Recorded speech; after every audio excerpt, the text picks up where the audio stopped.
বন্ধু, আমাদের মধ্যে অনেকেই আছেন যারা দোকান খুলে ব্যবসা করতে চান, কিন্তু দোকান নেওয়ার মতো পুঁজি নেই। একটা দোকান ভাড়া নেওয়া মানে 1 লাখ টাকার ডিপোজিট আর মাসে 5-10 হাজার টাকা করে ভাড়া। আবার নিজের দোকান কেনা মানে তো লোকেশন অনুযায়ী 7 লাখ, 10 লাখ, 15 লাখ টাকার ইনভেস্টমেন্ট, যেটা অনেকের কাছেই সম্ভব হয় না। তাই আজকের এই ভিডিওতে আলোচনা করব এমন সেরা 5টি ব্যবসা নিয়ে যেগুলো করতে গেলে দোকান লাগবে না। হ্যাঁ, দোকান ছাড়াই রোড সাইড ব্যবসার মডেল, মানে ব্যবসা করব রাস্তার সামনে, ডাইরেক্ট কাস্টমার হ্যান্ডেলিং, কিন্তু দোকান লাগবে না। দেখুন বন্ধু, যত রকমের ব্যবসা আছে তার মধ্যে ডাইরেক্ট সেলিং সব থেকে ভরসাযোগ্য ও লং লাস্টিং ব্যবসা, কারণ ডিলিং হবে ডাইরেক্ট কাস্টমারের সঙ্গে। তাতে সুবিধা কি কি আছে? 1, আপনার নিজের ডাইরেক্ট কাস্টমার বেস তৈরি হবে। 2, কাস্টমারের সঙ্গে গুড রিলেশন থাকলে প্রোডাক্ট সেলিংয়ে রেগুলারিটি থাকবে। আর 3, স্থানীয়ভাবে আপনার ব্যবসার এবং আপনার বিশ্বাসযোগ্যতা বাড়বে, যেটা ব্যবসার ক্ষেত্রে ভীষণই হেল্পফুল। তাই দোকান ছাড়া ব্যবসা মানে ভাববেন না বাড়ি বসে অনলাইন ব্যবসার কথা বলবো আপনাদেরকে, না সেটা বলবো না। বলবো রাস্তায় বসে অস্থায়ী ব্যবসার সেট আপ নিয়ে ব্যবসা করবার কথা। মানে আপনি প্রাইম লোকেশনে, সবচেয়ে জমজমাট মার্কেট এলাকার সবচেয়ে জমজমাট স্থানে দোকান নিয়ে লাখ লাখ টাকা পুঁজি খরচ না করে রোডের ওপর টেম্পোরারি সেট আপ নিয়ে কী ব্যবসা করে লাখ লাখ টাকা ইনকাম করে বেরিয়ে যেতে পারেন, এমন 5টা ব্যবসা নিয়ে আজকের এই আলোচনা। কিভাবে সেট আপ বানাবেন সেটাও যেমন বলবো, কিভাবে করবেন ব্যবসা সেটাও বলবো, কিন্তু শুরুটা করব 5 নম্বর ব্যবসার মডেল থেকে। চলুন তাহলে এখন এই সব কথা বলে সময় নষ্ট না করে ব্যবসার কথা আলোচনা করা যাক। কিন্তু যেমনটা বলেছিলাম, শুরু করব 5ম ব্যবসা থেকে। 5ম ব্যবসাটি হলো ফাস্ট ফুডের একটা কার্ট নিয়ে ব্যবসা করা। এখন ফুড কার্ট কি, এটা খুব সংক্ষেপে আপনাদেরকে একটু বলে দিই। ফুড কার্ট হচ্ছে একটা ছোট্ট এমন টেম্পোরারি গাড়ি, ছোট, যেটাকে খুললে আপনার ইনস্ট্যান্ট একটা ফুড স্টল হয়ে যেতে পারে। ইদানিংকালে বড় বড় ফুড ট্রাকের পরিবর্তে টোটো জাতীয় ছোট আকারের ফুড কার্ট ভীষণ পপুলার। এগুলো যে কোনো জায়গাতে আপনি নিয়ে সেখানে ইনস্ট্যান্ট দোকান বানিয়ে 4-5 ঘন্টার একটা ব্যবসা করে নিতে পারবেন। আর যেহেতু এখন ইলেকট্রিক ভেহিকেল ভীষণ পপুলার, তাই টোটোর সঙ্গে বহু কোম্পানি, অর্থাৎ যে সমস্ত কোম্পানি টোটো ম্যানুফ্যাকচারিং করে তারা সকলেই টোটোর মতোই একটা ফুড কার্টও ম্যানুফ্যাকচারিং করে। ইনভেস্টমেন্ট বলতে 1,20,000 থেকে 1.5 লক্ষ টাকা। আপনি কিভাবে কাস্টমাইজ করতে চাচ্ছেন সেই গাড়িটিকে তার উপর ডিপেন্ড করে এই রকম খরচ। আর যদি চাইছেন না আমি শুধু একটা চাকা লাগানো একটা কার্ট বানাবো যেটা বাইকের সঙ্গে এঁটে নিয়ে আমি ঘোরাফেরা করব, সেই রকমও আপনি কার্ট বানাতে পারেন। তাতে ইনভেস্টমেন্টটা 70 থেকে 80,000 টাকায় চলে আসবে। একটা ফুড কার্ট হচ্ছে একটা চাকা লাগানো গাড়ি যার মধ্যে রান্নার টুকিটাকি সরঞ্জাম এবং সেলিং, অ্যাডভার্টাইজমেন্ট, ডেকোরেশন সব কিছু নিয়ে বানানো একটা সেট আপ, যেমনটা এতক্ষণ আপনারা স্ক্রিনে দেখলেন। এবার এই ফুড কার্ট নিয়ে আপনি 5ম ব্যবসা হিসাবে ফাস্ট ফুডের সেলিংয়ের ব্যবসা করতে পারেন। ফাস্ট ফুড সেলিং বলতে খুব popular fast food, evergreen fast food হচ্ছে এগরোল, চাউমিন। সেই সঙ্গে আপনি পাওভাজি, চিকেন পকোড়া, ভেজ পকোড়া এইরকম টুকিটাকি স্ন্যাক্সও অ্যাড করতে পারেন। অর্থাৎ এগরোল বলুন, চাউমিন বলুন, পাওভাজি বলুন, এগুলো ইনস্ট্যান্ট সেলিং হয়ে যায়। খুব বেশি আপনার ইনভেস্টমেন্ট লাগবে না প্রত্যেক দিন। কাঁচা প্রোডাক্টের ব্যবসা মিনিমাম যেমন রিকোয়ারমেন্ট তার থেকে একটু বেশি, 20% বেশি প্রোডাক্ট নিয়ে আপনি একটা পপুলার জায়গায় বসে গেলেন ব্যবসা করতে। তবে হ্যাঁ, এই ফুড কার্ট নিয়ে কোনো পপুলার জায়গায় ব্যবসা করতে গেলে একটা ওপেন সিক্রেট হিসাবে আপনাকে জেনে যেতে হবে যে এলাকায় ব্যবসা করতে চাইছেন সেখানকার যে ব্যবসায়ী সমিতি, যেটা ন্যাচারালি রাজনৈতিক দল কেন্দ্রিক, মানে রাজনৈতিক যে শাসক দল রাজনীতিতে আছে সেই দল কেন্দ্রিকই যে ব্যবসায়িক সমিতি আছে, তাদেরকে একটা খরচ দিতে লাগে প্রথমবার বসবার জন্য। কোনো জায়গায় 10,000 টাকা, কোনো জায়গায় 20,000 টাকা দিতে লাগে একটা সেট আপ করবার জন্য। এবং সেই সঙ্গে সেই এলাকার যে রাজনৈতিক ব্যক্তি রয়েছে, যদি শহরাঞ্চল হয় তাহলে যিনি কাউন্সিলর রয়েছেন, গ্রামাঞ্চলে হলে গ্রামের পঞ্চায়েতের সদস্য, মানে যে এলাকার মধ্যে রয়েছেন পলিটিক্যাল পাওয়ারফুল কোনো ব্যক্তির সঙ্গে আপনাকে যোগাযোগ একটু রাখতে হবে, ওই টাকার লেনদেনের মতো আর কি। প্রথমবার একটা ডিপোজিট দিতে লাগে 10,000, 20,000 লোকেশন অনুযায়ী। আমাদের কলকাতা শহরের আশেপাশে বসতে গেলে 50,000 টাকা দিতে লাগে একটা টেম্পোরারি জায়গায় বসতে গেলে। অর্থাৎ আপনি ব্যবসা করবেন অথচ এইসব ব্যাপার সম্পর্কে জানবেন না, বা আমি আপনাদেরকে বলবো না, এটা হতে পারে না। তাই ওপেন সিক্রেট হিসাবে আপনাদেরকে সরাসরি বলে দিলাম যে এইভাবেই কিন্তু কলকাতা কেন, সব শহরেই, মানে গোটা পশ্চিমবঙ্গের সব জায়গাতে, সব সিটি মার্কেট এরিয়াতে অন রোড ও মানে রোডের ওপর বসে ব্যবসা করতে গেলে এরকম একটা কিন্তু আপনার অ্যারেঞ্জমেন্ট লাগবে। পলিটিক্যাল যে দল সেই জায়গায় পাওয়ারফুল তাকে হাত করবার জন্য বা তাদের একটা সিস্টেম বানানো আছে, হাত করবার কোনো প্রয়োজন নেই, বানানোই আছে। আপনি এই জায়গায় একটা ব্যবসা করে বা কার্টে নিয়ে বসতে গেলে আপনাকে ভাই এত টাকা ডিপোজিট দিতে লাগবে আমাদের পার্টি ফান্ড, এরকম একটা সিস্টেম বানানো অলরেডি রয়েছে, অঘোষিত একটা নীতি রয়েছে। তো আপনার একটা দোকান ঘর নিয়ে, মানে শহরাঞ্চলে কলকাতার একটা দোকান ঘর কেনা মানে 40 লাখ টাকার ইনভেস্টমেন্ট। আপনি ভাড়া নিতে গেলেও 10,000 টাকা নিচে কোনো দোকান ঘর পাবেন না। গ্রামাঞ্চলের দিকে আরও বাজেটটা কম হতে পারে। একটা দোকান ঘর শুধু ভাড়া নিয়ে ব্যবসা করতে গেলে 5 থেকে 7,000 টাকার প্রত্যেক মাসে ভাড়া দিতে হবে। এবার ব্যবসা কত আপনি করবেন যে 5-10,000 টাকা ভাড়া দেবেন, তার থেকে আপনি এইরকমভাবে অস্থায়ীভাবে সেট আপ নিয়ে ব্যবসা করুন না।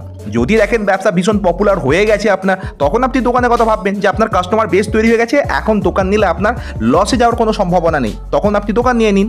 শুরু করবার জন্য এটা একটা সেট আপ আপনি করে করতে পারেন ফুড কার্ট। তো পঞ্চম ব্যবসাটি হলো এইরকম একটি কার্ট নিয়ে, ফুড কার্ট নিয়ে আপনি এগরোল, চাউমিন বা এরকম ফাস্ট ফুডের দোকান করবেন।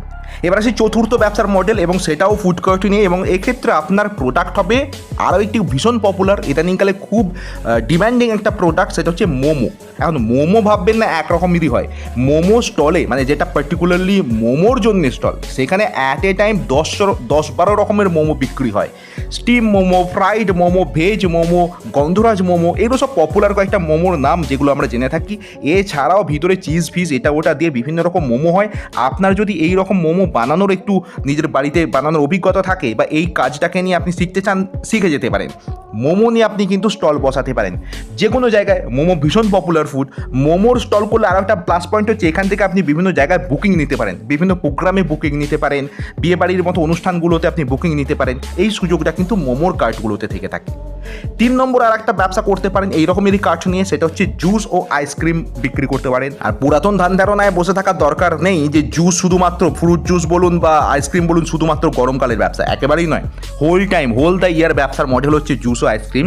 আপনি যে কোনো পপুলার মার্কেট এরিয়া যেখানে ভালো ফুটফল রয়েছে সেই রকম জায়গায় জুসের একটা কাউন্টার খুলে ফেলুন। হ্যাঁ, গরমে আপনাকে বাম্পার সেল দেবে এটুকু কিন্তু গ্যারেন্টেড। গরমের সময় যে কোনো উৎসব, মানে দুর্গাপুজো, দিওয়ালি, এই সময়গুলোতে বাম্পার সেল দিয়ে দেয়। এবার আরও একটা কার্টের ব্যবসার আইডিয়া যেটা এভারগ্রিন, চিরকাল চলবে, সব সময়ের জন্য বেস্ট ব্যবসা, সেটা হচ্ছে চায়ের স্টল।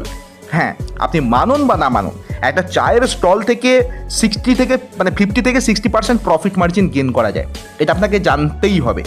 1 কাপ চা আপনি যেটা 10 টাকায় কিনছেন সেটা বানাতে খরচ হচ্ছে 4 টাকা, ম্যাক্সিমাম 4 টাকা। ঘন দুধের, শুধু অনলি পিওর দুধের বানালেও 5 টাকা খরচ, এর বেশি খরচ হয় না। সেই রকমভাবে যদি আপনি একটা যে কোনো পপুলার এরিয়ায় 200 কাপ চা বিক্রি করবার টার্গেট নিয়ে চায়ের স্টল খোলেন, 200 কাপ 10 টাকা করলে 2000 টাকায় বিক্রি, আপনার যদি 60% প্রফিট ধরেন 1200 টাকা ইনকাম। আর যেটা এক বেলার ক্ষেত্রে বললাম, আপনি দুপুর 3টে থেকে কাজ বসিয়ে দিলেন, রাত্রি 10টা পর্যন্ত চা বিক্রি করবেন, মিনিমাম 200 কাপ বললাম। 200 কাপ তো মানে কিছুই নয়। যে সমস্ত পপুলার চায়ের দোকানগুলো আমরা দেখি 1000 কাপ টার্গেট থাকে তাদের, 1000 কাপ, 1200 কাপ, 1500 কাপ টার্গেট থাকে।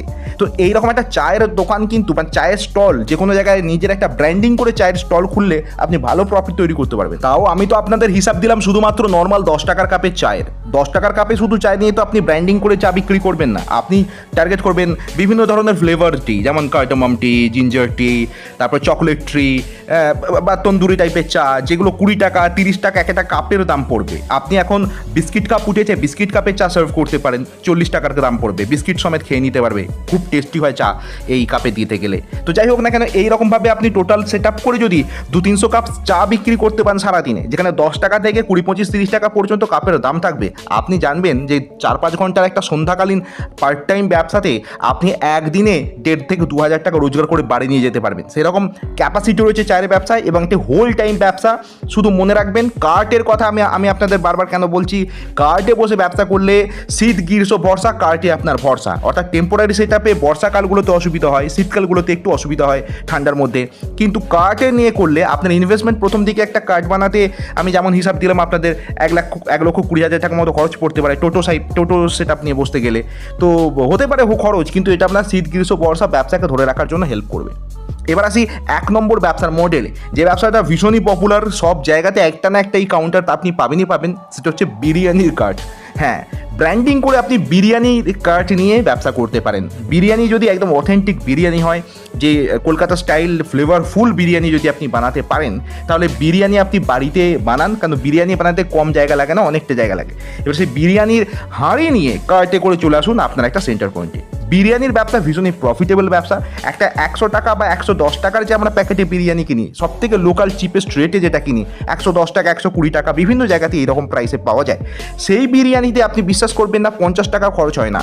তবে হ্যাঁ, শর্ত একটাই যে হাঁড়িতে যত প্লেট বিরিয়ানি আপনি তৈরি করেছেন চেষ্টা করবেন 80% অ্যাটলিস্ট বিক্রি যেন হয়ে যায়। অর্থাৎ একটা হাঁড়িতে যদি আপনার 60 প্লেট বিরিয়ানি তৈরি হয়ে থাকে, আপনাকে মিনিমাম 50 প্লেট বিরিয়ানি কিন্তু বিক্রি করতে হবে একদিনে। অর্থাৎ এইরকমভাবে যদি এই টার্গেট নিয়ে একটা জায়গায় বিরিয়ানি বিক্রি করতে শুরু করেন, বিরিয়ানি ব্যবসায় কিন্তু আপনাকে লাখ টাকা প্রত্যেক মাসে এনে দিতে পারে এমন একটা ক্যাপাসিটি রয়েছে। কারণ আমরা ইদানিংকালে আস্তে আস্তে বিরিয়ানি প্রিয় হয়ে যাচ্ছি কীভাবে আমরা নিজেরাও জানি না। আর সেই সুযোগটাই আপনি কাজে লাগান আপনার ব্যবসার ক্ষেত্রে। আপনার শুধু দরকার একটা ফুড কোর্ট, আপনার দরকার একটা পপুলার জনবহুল হই হই হচ্ছে এমন একটি জায়গা, কেন্দ্রস্থল। বাকিটা আপনাকে বুদ্ধি দিয়ে কাজে লাগাতে হবে যে ওই জায়গায় আপনি কী করবেন, আপনার স্পেশালিটিটা কোন জিনিসে রয়েছে সেইটা নিয়ে আপনি ব্যবসা করুন। আর সবসময় চেষ্টা করবেন যে ব্র্যান্ডিং করতে। ব্র্যান্ডিং মানে আপনি নাম দিয়ে দিন। যেমন ধরে নিন আপনার নাম হচ্ছে সৌরভ, তাহলে আপনি আপনার ব্র্যান্ডিং এইরকম করবেন, সৌরভে বৈভব বা সৌরভে সুগন্ধি বা এরকম কোনো একটা আর্টিস্টিক নাম দিন, সেইটাকে নিয়ে ফুডকার্টটাকে ডেকোরেট করুন। সেই নাম দিয়ে আপনি ফেসবুকে একটা প্রোফাইল খুলুন, সেই নাম দিয়ে ইনস্টাগ্রামে পেজ খুলুন এবং তাতে প্রত্যেক দিন একটা করে রিলস দিন। আজকে কী মেনু হয়েছে, কাস্টমারের রিভিউ আপনি পোস্ট করতে থাকুন, ফুডের বিভিন্ন রকম ছোটো ছোটো ক্লিপস পোস্ট করতে থাকুন। এই পাবলিসিটিটা আপনাকে করতে হবে। এইগুলো না একটা ট্রিক, ইদানিংকালে কাস্টমার গেইন করবার ট্রিক। কোনো জায়গায় হঠাৎ করে দেখবেন নতুন নতুন ব্যবসা শুরু করে না প্রচুর কাস্টমার আসতে শুরু করছে। কেন শুরু করছে? কারণ তারা জানলো কী করে দূরের দূরের লোকেরা যে ওই জায়গায় একটা এরকম দোকান খুলেছে। কারণ একটাই, সোশ্যাল মিডিয়ার পাবলিসিটি। সেটা আপনি পেড করতে হবে না, নিজের প্রোফাইল দেখে আপনি করতে থাকুন।